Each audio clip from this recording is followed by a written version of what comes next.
आथिखालाव बिसि फिसाया गुबुनजों रोमान्स रायलायनाय लोगो हमलायनायफोरनि थाखायनो बिसि फिसायनि गेजेराव गोबां नांलाय खमलाय जाबाय थायो।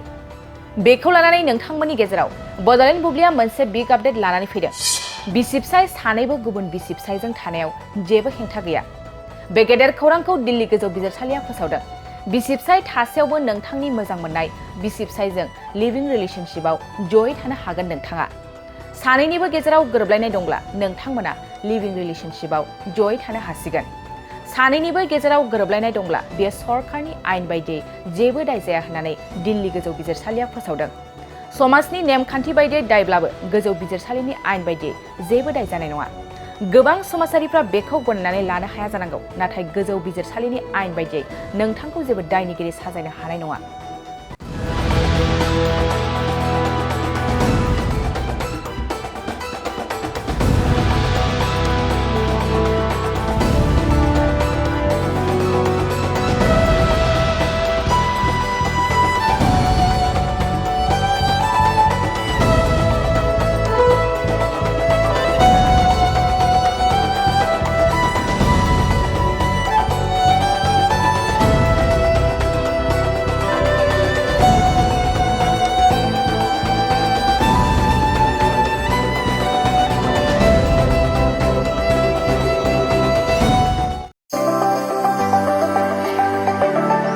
सेरफांगुरियाव बाजाज बाइक लानो गोसो गुदुं सुबुंफोरनि थाखाय गाहाम खौरां।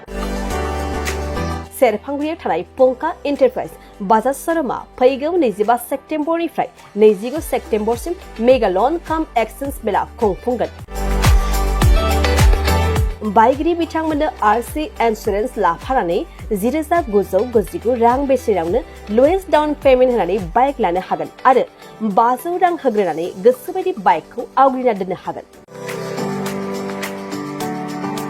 नोंथांमोना सेरफांगुरियाव थानाय पंका एन्टारप्राइज बाजाज श'रुमजों लोगोसे कसुगाव फेस्टिभ आउटलेट आरो सराइबिल फेस्टिभ आउटलेट ब्रान्च श'रुमावबो खुंफुंजानाय मेगा लन काम एक्सचेन्ज मेलायाव फैनानै नोंथांनि लुबैनाय बाजाजनि बाइकखौ लांफैनो हागोन।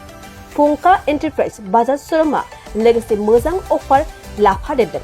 5 लिटार पेट्रल फ्रि, गंनि हेलमेट फ्रि, केस होनानै बाइक बायगिरिफोरनो 2,000 रां केशबेक हरफिननाय जागोन आरो मेगा लन काम एक्सचेन्ज मेलायाव बाइक बायगिरिफोरनो 1 बोसोरनि थाखाय 2 खेब फ्रि वाशिं होनाय जागोन। आबुङै मिन्थिबावनो थाखाय 6003817191 9101547892 आरो 9101598021 जानबुं नम्बराव खौरां लाहरनो हागोन।